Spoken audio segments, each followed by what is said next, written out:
대통령이 당선이 됐다라고 하는 이게 이 사실은 뭐냐면 대통령이 당선이 됐다고 뭡니까? 뭐 지금 새만금이 갑자기 뭐 건물이 막 올라가고 갑자기 막 공항이 들어오고 막 이렇게 되느냐 이거예요.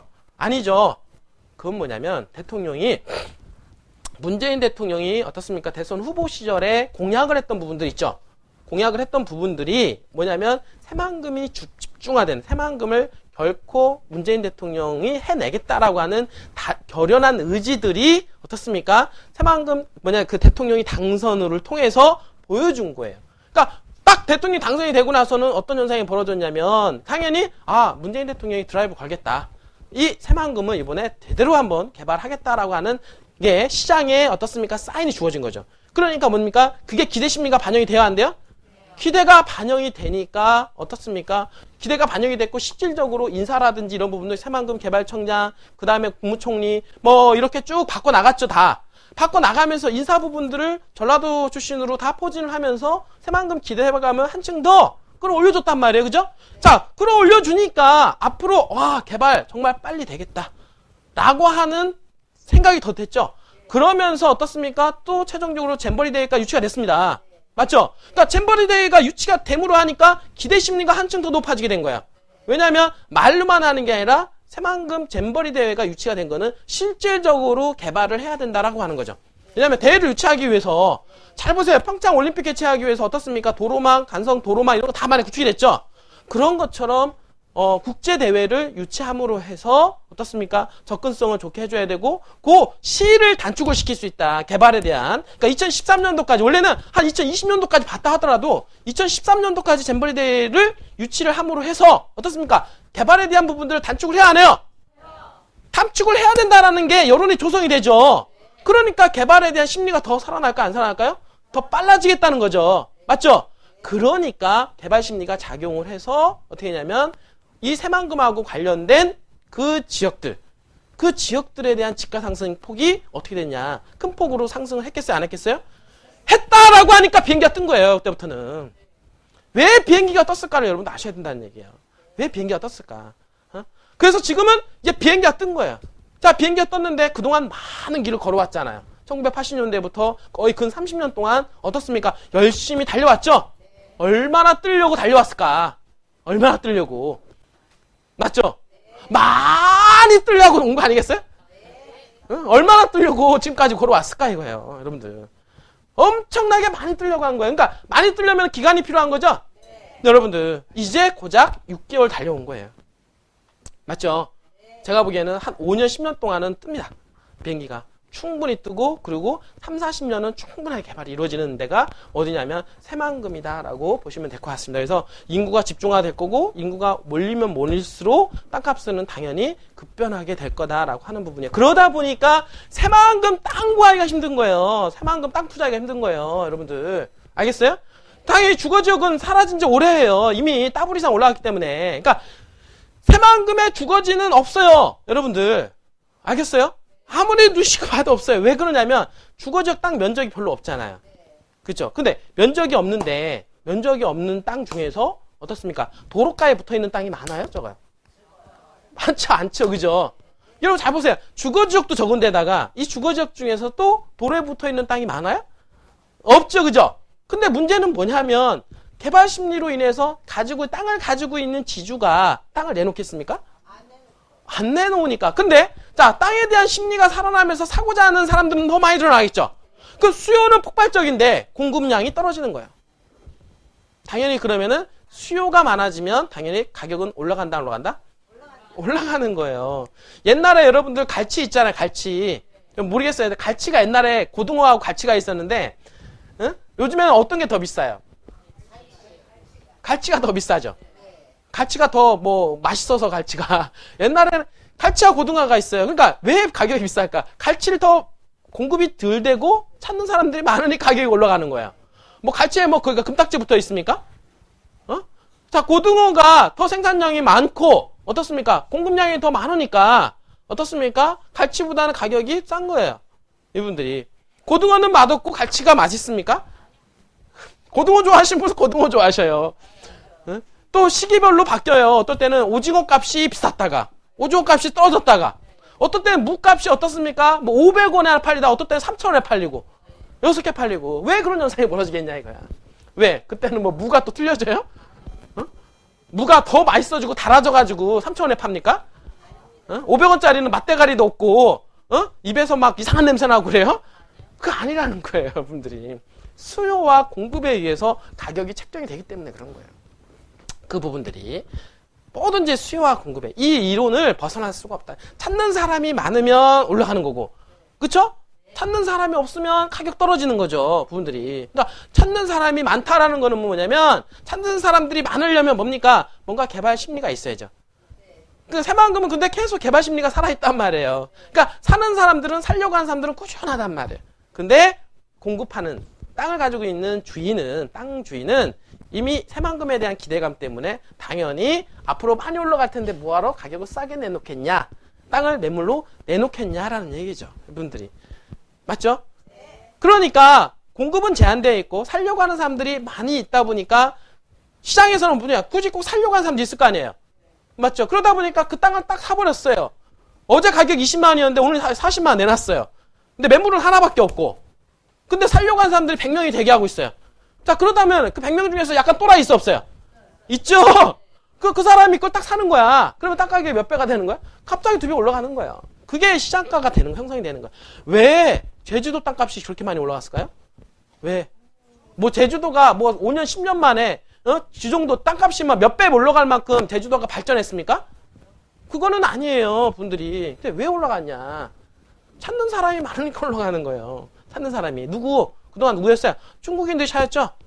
중국인들이 알짜 부동산 다 가지고 있어요. 다 올려놓은 거예요. 중국 사람들이. 응? 왜? 중국에는 돈 있는 사람들이 우리하고 다마가 틀리죠? 잘 생각해보세요. 우리나라 5천만 인구에 중국 인구는 몇만입니까? 10억 이상이죠. 그럼 우리나라 인구보다도 몇 배가 더 많아? 20배가 더 많죠? 자, 20배가 많으면 부자도 20배가 더 많다는 얘기죠. 결론적으로 따지면. 그러면 그 20배가 생각해보세요. 우리나라가 만약에 부자들이, 예? 예를 들어서 5천만 중에서 예를 들어서 10만이라 10%만 잡자고 합시다. 그래도 어느 정도 투자할 여지가 있고 하는 사람들이. 그럼 50만이죠. 5천만 원에서 10%면 얼마예요? 50만이죠? 그러면 10억 중에서 여러분들 10억 중에서 여러분들이 10억 중에서 어떻습니까? 10%면 얼마예요? 1000만에 1000만. 중국 인구가 10억이잖아요. 10억 중에서 10%가 얼마냐고요? 1000만이라는 인구예요. 그 1000만이라는 인구, 우리나라 5천만 인구에 어떻습니까? 거의 4분의 1 정도, 5분의 1 정도 되죠? 1000만이라는 인구가 서울시 인구예요. 서울시 인구. 서울시의 인구라는 사람들이 재력을 확보하고 있는 사람들이라고. 그 사람들이 돈을 움직이는 거예요. 이 사람들이. 중국 사람들이 제주도가 좋아서. 제주도가 좋아서. 그러니까 제주도 한참 붐빌 때, 중국 사람들이 제주도에 대거 투자가 이루어진 거. 투자 이민제뿐만 아니라 막 그 때문에 올라가다 보니까 제주도가 땅값이 급변하게 움직인 거예요. 분들이. 엄청나게 땅값이 비싼 겁니다. 그러니까 올라갔으니까 어떻습니까? 올라간 거예요. 왜냐면 20만 원 하던 게 60만 원 됐고 20만 원, 또 10만 원 하던 게 100만 원 되고 말 된 거야, 분들이. 그렇다고 해서 그게 바뀌었습니까, 많이? 안 바뀌었어요. 옛날이나 지금이나 큰 변화는 없어요. 몇 군데 바뀌는 데만 많이 바뀌었지, 그렇지 않은 나머지는 또 비슷하단 말이에요. 왜? 땅 가격을 올려놓은 거죠. 뭐가? 수요가. 마찬가지로 이 새만금에 대한 수요는 어떻습니까? 지금보다도 내년이면 더 좋아지고요. 내후년이면 점점 커집니다.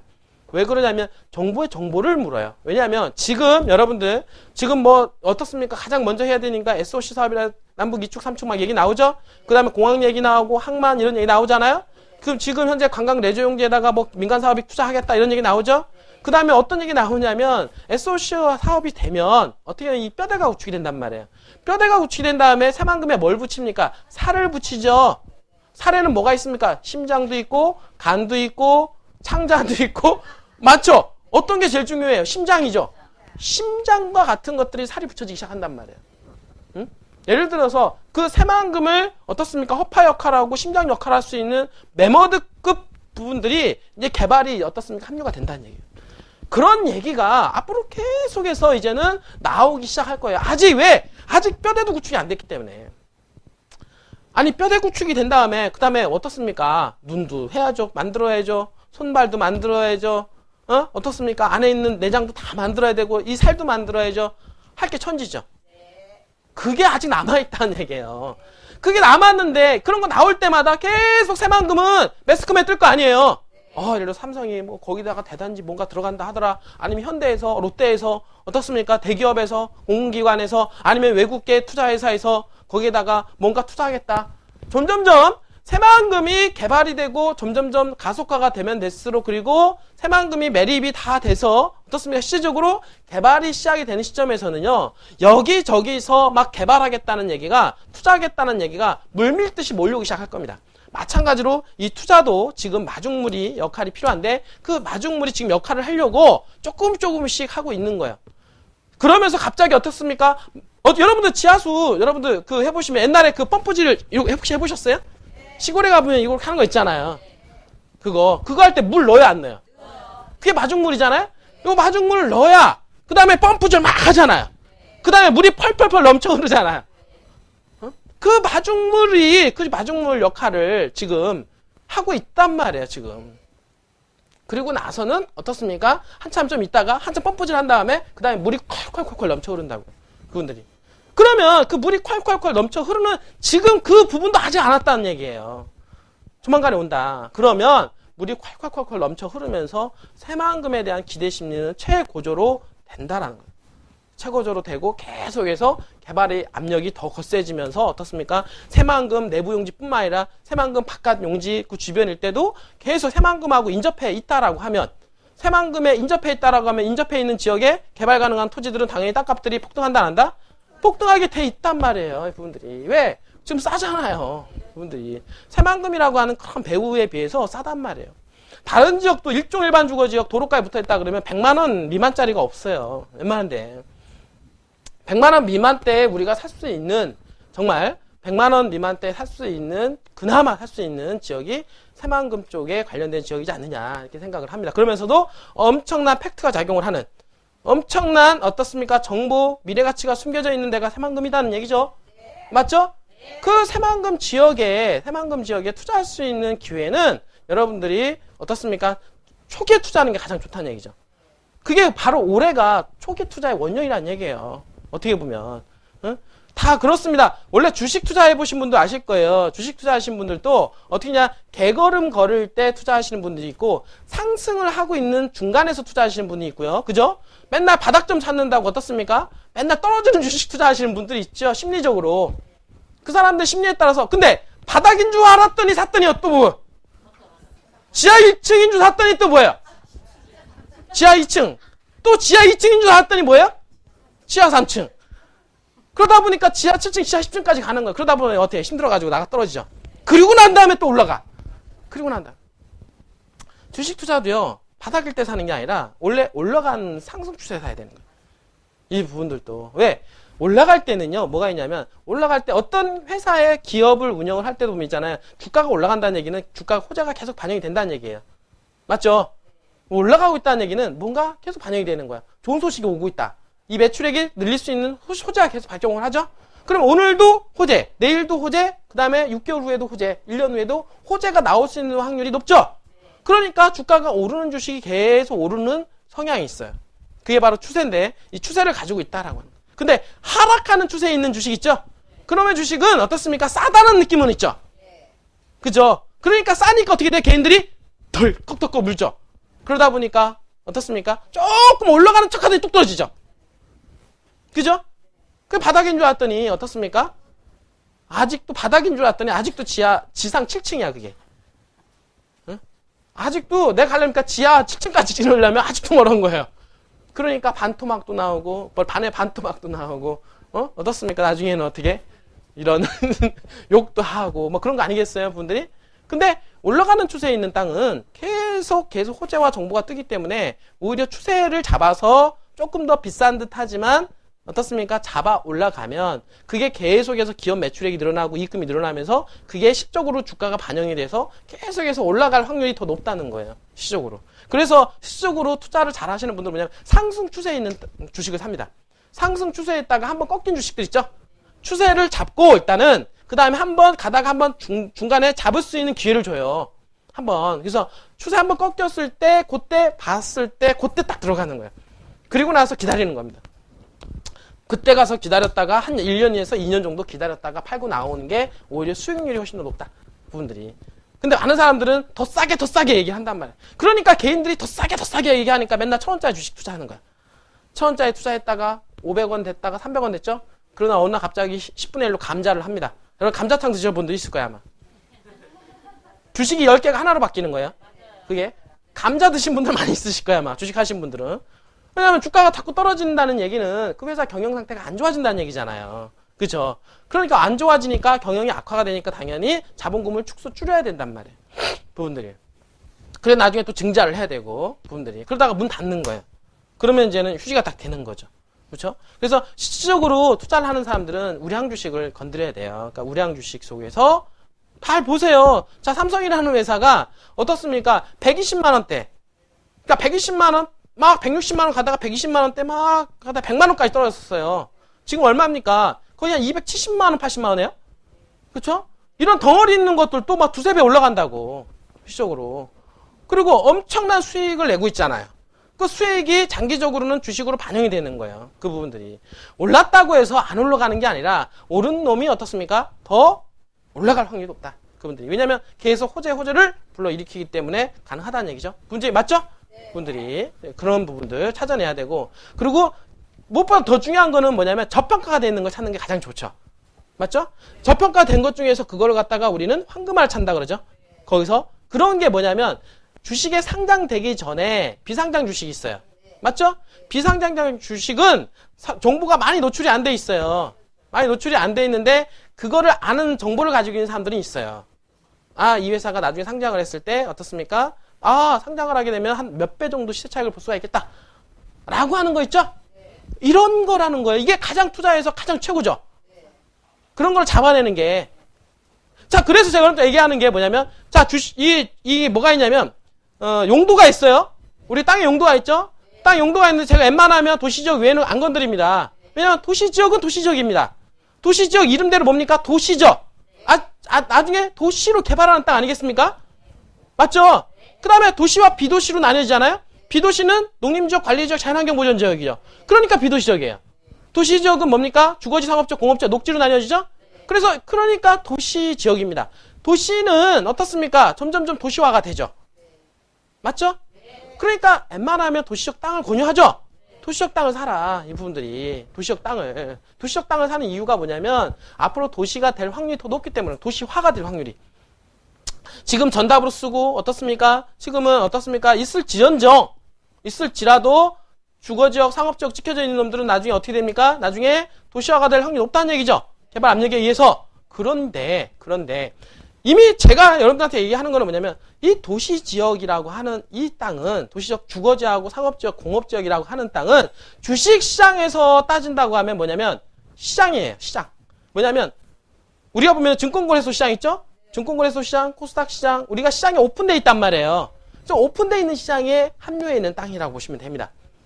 그런데 제3시장 중에서, 그러니까 우리가 비상장 주식 있죠? 비상장 주식 중에서 뭐가 있냐면 자연녹지라는 게 있어요. 그러니까 녹지라는 게 있어요. 맞죠?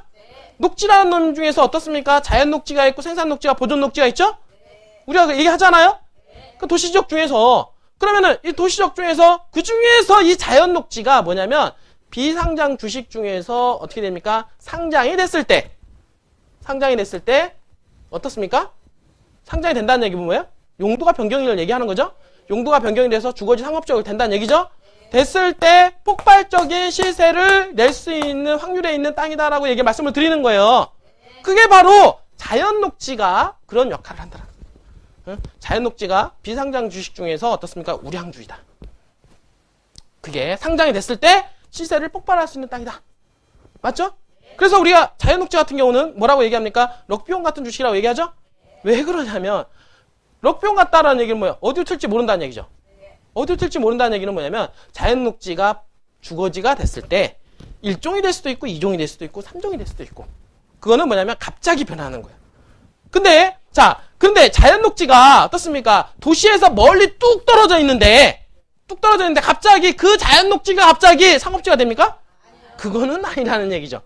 자, 여러분들 잘 보세요. 자, 서울이라고 하는 이 바운더리가 점점점 개발이 확장이 됩니다. 처음에 서울에서 어떻습니까? 강북에서 시작을 했죠? 강북, 강남, 그쵸? 점점점 어떻습니까? 남양주, 구리에서 송파로에서 뻗어나가죠? 왼쪽으로는 김포로에서 뻗어나가고 위에서는 파주로 뻗어나가 점점점. 그 바운드리에서 이 서울이라고 하는 지역 자체도 이 행정구역도 점점점 넓어집니다. 서울특별시가 커진 거예요. 여러분들이. 자, 커지면은 처음에는 어떻습니까? 도시가 요 안에서 있었죠? 점점점 이렇게 확장을 하게 되면 어떻습니까? 주변에 점점점 아파트 건물 빌딩 들어가야죠? 그러면 건물 빌딩 들어가려면 어떻게 됩니까? 용도를 바뀌어줘야죠. 그러면 그 땅이 어디에 붙어 있는 땅이에요? 인접해 있는 거죠. 도시하고 점점점 인접해서 점점점 확장이 되는 거 아니겠습니까? 그래서 자연 녹지라 하더라도 어떻습니까? 비상장주 중에서 우량주 중에서도 어떻습니까? 그 중에서도 그 주거지하고 상업지하고 붙어 있는 자연 녹지이면서 도시가 팽창할 수 있는 확률이 높은 땅들 있죠? 이런 땅들이 뭐다? 그런 땅들이 어떻습니까? 상장이 됐을 때 대박이 날 수 있는 땅이다 라고 얘기를 하는 겁니다. 그 부분들이. 그래서 예전에 여기 구리, 하남 이런 쪽에 투자한 거예요, 사람들이. 왜? 서울이 팽창이 됐을 때 가장 수혜를 볼 수가 있는 땅이기 때문에 그 부분들이. 그러면서 자연녹지가 용도가 변경이 되고, 그래서 그린벨트에 투자할 때도 구리, 하남 이런 데 투자하는 겁니다. 왜? 도시가 팽창이 되면서 그린벨트가 풀릴 확률이 더 높죠. 뚱 떨어져가지고 서울에서 한참 떨어져 있는 그린벨트가 풀릴 확률이 높아요? 그건 어려운 거예요. 왜냐하면 그린벨트가 풀더라도, 그린벨트 투자하더라도 어디에 투자를 하느냐? 도시하고 서울하고 가까운 인접해 있는 지역. 왜? 자꾸 팽창이 되니까 풀어야 되잖아요. 맞죠? 그런 지역에 투자를 해야 되는 것처럼 마찬가지로 제가 얘기했던 대로 아까 용도가 있는데, 용도가, 자, 비도시 지역은 제가 취급 안 해요. 그러면 도시 지역만 취급하죠? 그러면 이 도시 지역 중에서 주거지, 상업지역, 공업지역하고 녹지가 있단 말이에요? 그 중에서 주거지, 상업지역, 공업지역은 이미 용도를 찍어 놓은 거죠. 맞죠? 그러니까 이 찍어 놓은 땅은 뭐냐면 우리가 뭐라고 하냐면 주식시장에서 보면은 상장된 주식이다. 상장돼 있다는 얘기는 뭐예요? 증권거래소에서 우리가 오픈돼서 거래가 되죠? 또는 코스닥 시장에서 오픈돼서 거래가 되죠? 그런데 그렇게 시장에 오픈되지 않으면서 어떻습니까? 그 시장에 오픈되기를 기대하면서 이를 갈고 있는 놈이 있다 이거야.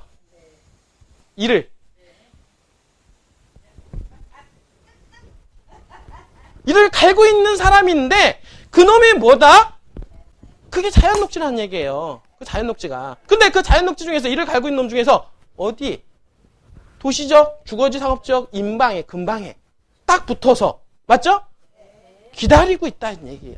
그 놈이 알짜다는 얘기죠. 그 놈이 알짜다. 응? 그 놈이 알짜가 될 수 있다. 그래서 지금 이 새만금은 계속 개발 압력이 들어오기 때문에 제가 얘기했어요. 자, 부안이라고 하는 지역은 현재 지금 도시적, 주거지, 상업적 찍어놨지만 인구가 지금 6만 8천, 6만 6천 밖에 안 됩니다. 부안이. 그러니까 군이죠? 10만이 안 되니까.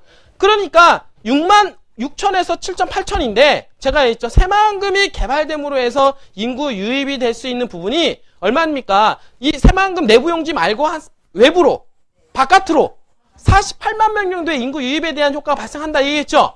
그랬을 경우에 과연 부안이라고 하는 동네에 얼마 정도의 퍼센티지가 인구가 유입이 될 것이냐. 이분들. 그러면 48만이라는 인구 중에서 자, 생각해 봅시다. 자, 여러분들이 있어요. 여러분들 새만금 주변에 새만금 안에서 살지 않는다라고 했을 경우에 여러분들은 어디서 살 겁니까? 부안이에요? 군산이에요? 김제예요? 아니, 여러분들이 부안하니까 부안 얘기하죠. 그런데 부안에서 살고 싶은 사람들이 퍼센티지가 많다는 얘기예요. 왜냐하면 부안은 관광자원까지 있어서 사람들 살기 좋다는 얘기예요. 그 얘기는 뭐냐면 인구 48만 중에서 제가 보기에는 예를 들어서 분포도가 부안, 김제, 그 다음에 뭐 정읍 뭐 이렇게 여기 다 있잖아요. 부안하고 있을 때 제가 보기에는 적어도 절반 정도는 부안으로 인구가 유입될 가능성이 있지 않느냐. 제가 보는 건 그렇습니다. 절반 정도. 아니면 5분의 2 정도. 알겠어요? 그러면 자 생각해보세요. 5분의 2 정도다. 예를 들어 50만 중에서 5분의 2다. 얼마예요? 20만이죠? 자, 20만이라는 인구가 어떻습니까? 부안으로 만약에 인구 유입이 된다 그러면 지금 현재 6만이라는 인구가 살고 있는데 6만, 제가 7만이라고 합시다. 7만이라는 인구가 있는데 거기다 20만이 더 들어와요. 인구가 몇 배 더 늘어나는 거야? 한 3배 이상 늘어나는 거죠? 생각을 해보세요. 3배 인구가 늘어났을 때 지금에 있는 도시적이 확장이 돼야죠. 도시적 주거상업적이 더 확장이 돼야죠? 확장이 됐을 때 가장 수혜지가 누굽니까? 아까 얘기했던 대로 주거지에 딱 붙어가지고 어떻게? 미래를 꿈을 그리고 있는 놈이란 얘기. 그게 바로 뭐다? 자연녹지다라고 여러분들한테 얘기를 하는 겁니다. 그래서 자연녹지는 여러분들 자연녹지 하니까 자연하니까 옛날에 여러분들 역시 초등학교 때 뭐 자연은 개발되는 거 아니야? 안 되는 거 아니야? 이렇게 생각하시는 분도 있어요. 아닙니다. 자연 녹지는 스스로 개발이 가능하면서 용도가 변경됐을 때 1순위로 바뀔 수 있는 가장 투자 가치가 있는 땅입니다. 여러분들 제가 유튜브에 자연 녹지에 대한 어떤 그 부분을 올렸어요. 그걸 나중에 궁금하신 분 다시 한번 보세요. 자연 녹지가 무엇인가. 그래서 그 부분들을 보시고 이 자연 녹지에 대한 투자 가치를 여러분들이 이해를 해주시길 바라겠고요. 제가 오늘 이렇게 얘기했지만 여러분들 좀 이해하기 좀 쉽게끔 얘기한 거예요. 이해가 좀 돼요? 여러분들이. 그래서 이해할 수 있게끔 한 거예요. 그래서 오늘 제가, 이제 물건을 제가 이제 오픈을 할 거예요. 오픈하는데 이 지역은 뭐냐면, 이렇게 생각하면 됩니다. 이렇게 생각하면 돼요. 우리가 새만금이 개발됐을 때 어떻게 됩니까? 지금 현재 도로를 개발하고 있죠? 남북, 뭐, 2축, 3축, 어떻습니까? 동서, 1, 2, 3축, 뭐, 이렇게 개발되고 있잖아요? 그 중에서 부안하고 가장 인접해 있으면서 가장 영향권이 있는 도로가 뭐예요? 동서는 3축이죠? 동서 3축이 가장 영향권 있죠? 그 다음에 남북으로 따지면 뭐가 가장 영향권이 있어요? 남북은 뭐냐면 남북 1축도 영향권이 있고요. 2축도 영향권이 있고 3축도 영향권이 있어요. 그쵸? 그러면 남북 1, 2, 3축 중에서 부안하고 직접적으로 영향권이 있는 거는 2축하고 3축입니다. 맞죠? 그 남북 2축하고 3축인데 그 중에서 어떻습니까? 2축과 남 3축의 장단점이 있어요. 자, 3축이 관통하는 지역은 어디입니까? 개화면입니다. 개화면, 창북리, 궁안리 요 일대 있죠? 요 일대로 지나가게 되는데 요 일대는 어떤 특성이 있냐면 신도시가 들어갈 수 있는 가능성이 있는 지역입니다. 그러니까 규모면에서 크게 확장이 돼서 크게 확장이 된다는 얘기는 뭐냐면 인구가 아까 얘기했던 대로 인구 20만이라는 인구가 유입이 됐을 때 인구 중에서 인구가 가장 집중화가 될 수 있는 지역이 어디다? 앞으로 창북리, 남북 3축과 그쵸? 요 지역 있죠? 요 지역이 어떻습니까? 신시가지가 조성이 됐을 때 그런 가능성이 가장 높은 지역이다라고 여러분들 말씀을 드릴 수가 있는 거예요. 이 부분들이. 물론 지금은 부안, 군청 주변으로 해서 확장이 되죠? 왜냐하면 그쪽에 편의시설이 있으니까 일단은. 거기서부터 아파트가 건축이 이루어지지만 향후에는 동서 3축, 그 다음에 남북 3축의 영향권으로 어떻게 되냐? 개발이 됐을 때는 남북 3축에 대한 영향권이 가세가 된다는 거예요. 커지고 새만금이 점점점 개발 속도가 이루어질수록 새롭게 거듭나는 도시는 어디다? 남북 3축에 해당이 되는 창북리, 궁안리, 그다음 봉황리, 증산리 일대 이런 지역들이 나중에 크게 역사할 수 있는 땅이다. 그러니까 여러분들한테 이렇게 말씀을 드리는 겁니다. 알겠죠? 그래서 그 부분에 대해서 제가 설명을 조금 더 해드리도록 하겠습니다. 자,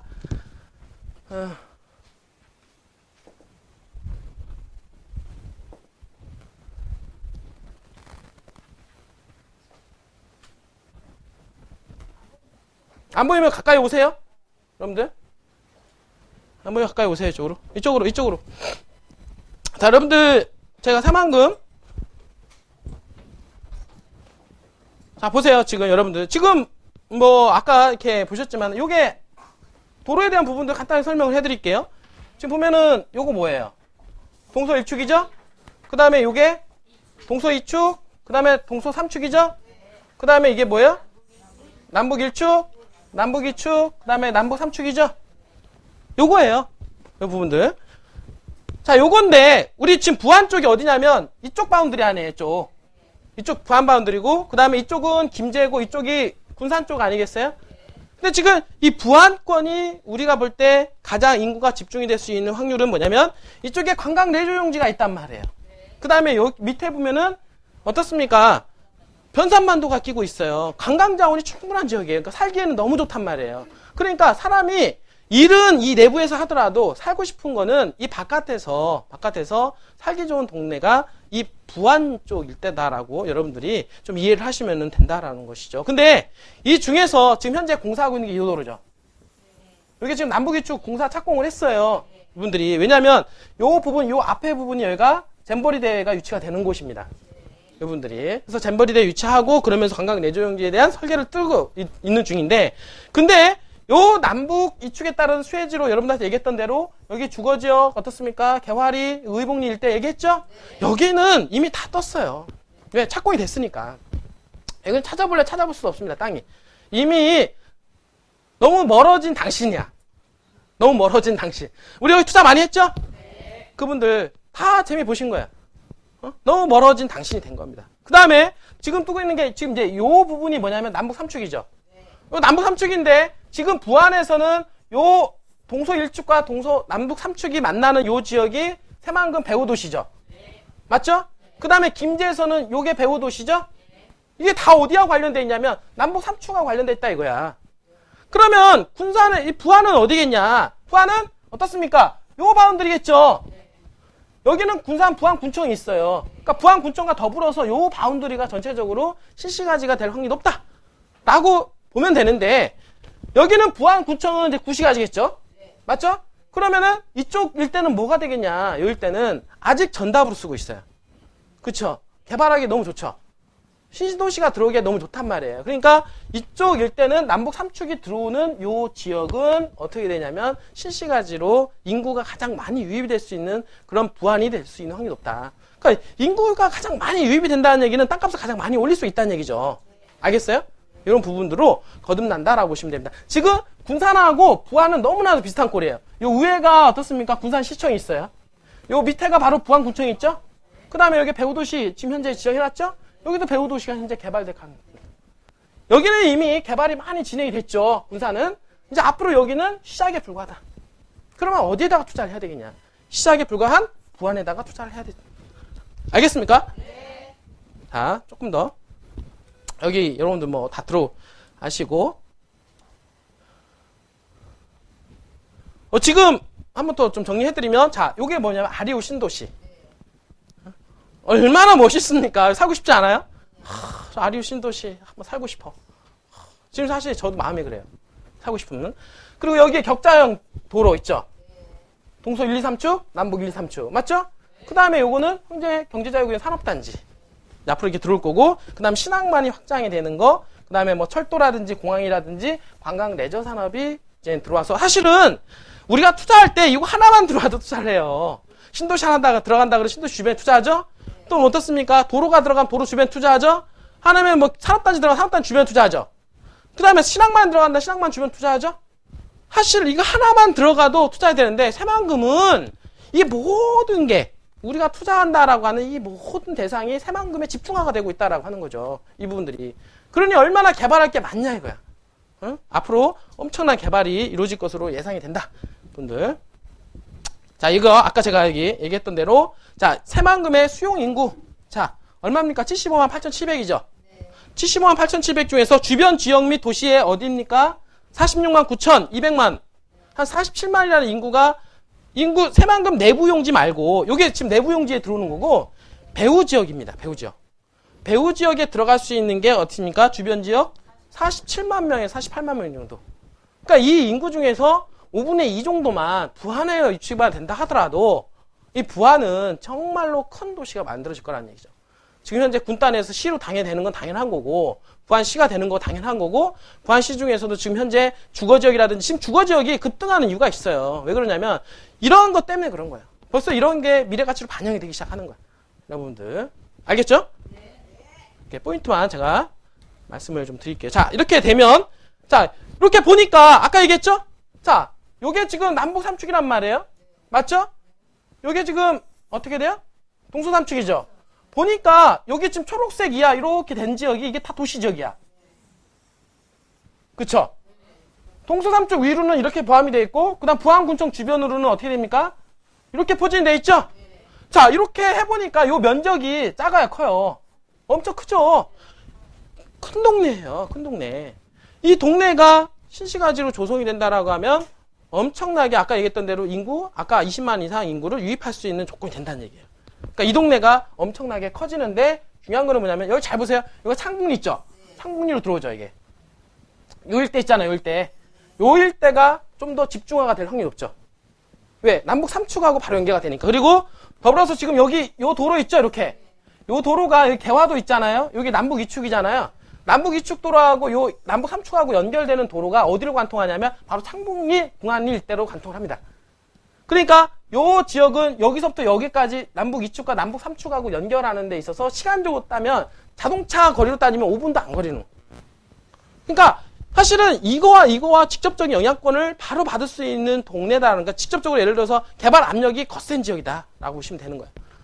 알겠어요? 자, 지금은 이 부안군청을 주변으로 해서 개발이 좀 더 빨라질 겁니다. 처음에는. 빨라지다가 이 도로가 개통이 되기 시작하면서부터는 여기에 좀 더 집중화가 될 거다. 그러면서 하나가, 전체가 하나로 되는 이런 양상을 가지게 된다는 얘기죠. 알겠어요? 네. 그러니까 여기보다는 좀 저평가가 돼 있죠, 지금은. 저평가가 돼 있지만 점점 여기는 당연히 가격을 따라간다는 이 부분들. 제가 저번에 얘기했던데 춘천도 마찬가지예요. 춘천도 보니까 천천히 지내리가 갑자기 떠버렸어요. 맞죠? 그런데 어떻게 보면 부안군청에서 외곽인 것처럼 보이지만 향후에 이 도로망을 보니까 중심이 된 거예요. 이 부분들이. 그러니까 땅은 지금의 모습이 아니라 미래 가치를 보라고요. 미래에 도로교통망이 어떻게 구축이 됨으로 해서 어떻게 바뀌어질 것인가. 제가 보기에는 이 도로가 되고 요 개화도하고 직접적으로 연결되는 이 도로가 4차선 도로가 뚫리는데 이 도로가 현재 지금 이제 2차선이죠? 2차선이 4차선이 됩니다. 그러면은 당연히 통행량이 엄청나게 늘어나겠죠? 이 부분들이. 개발의 압력이 집중화가 된다는 얘기예요. 이쪽으로, 양쪽으로. 그러니까 나머지는 이게 다 농림지역이잖아요. 농림지역은 개발이 안 된단 말이에요. 그러니까 도시지역을 따라서 더욱더 집중화가 될 확률이 있다, 없다? 있다라고 여러분들 보시면 되는 겁니다. 자, 이렇게 지금 보시면, 자, 지금 보니까 들어가죠? 그래서 상업지역 있죠? 상업지역 지역으로 점점 확장이 되겠죠? 이렇게 되겠죠? 이해가 돼요?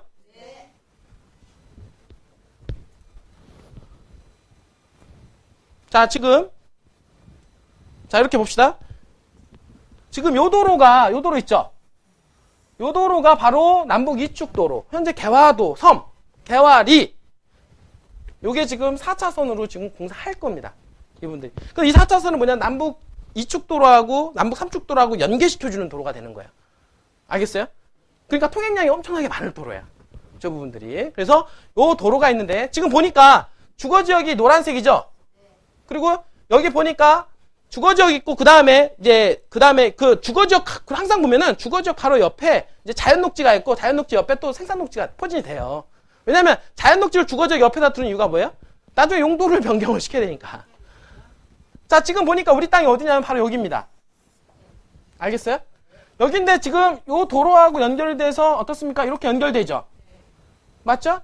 그리고 지금 보니까 주거지역이 여기 이렇게 찍어놨죠? 여기는 공원이고요. 이 부분들이. 그러니까 여기가 지금 자연녹지예요. 여기 자연녹지. 자, 그렇게 되면 딱 보니까 도시가 팽창이 되면 당연히 요 자연녹지는 나중에 뭐가 될 확률이 높아요? 여기는 당연히 주거지역이 될 확률이 높은 거예요. 이 부분들이. 여기 붙어있는 거 있죠? 이렇게, 이런 건 다 주거지역. 그 다음에 이렇게 해서 요런 바운드리 있죠? 여기 생산녹지니까 이렇게. 여기 생산녹지니까 이렇게. 이렇게는 좀 팽창이 되면서 자연녹지가 주거지가 될 확률이 높다. 지금은 자연녹지지만 어떻게 보면은 주거지 따놓은 자연녹지일 확률이 높다는 얘기죠. 이 자연녹지가 여기에 뚝 떨어져 있는 게 아니잖아요. 맞죠? 주거지역에 붙어있는 아까 얘기했잖아요. 비상장주시 중에서 뭔가 꿈틀거리는 딱 인접해가지고 언제든지 용도가 변경이 될 수 있는 미래 가치가 상당한 땅이다. 이렇게 여러분들 이해하시면 되는 거예요. 알겠습니까?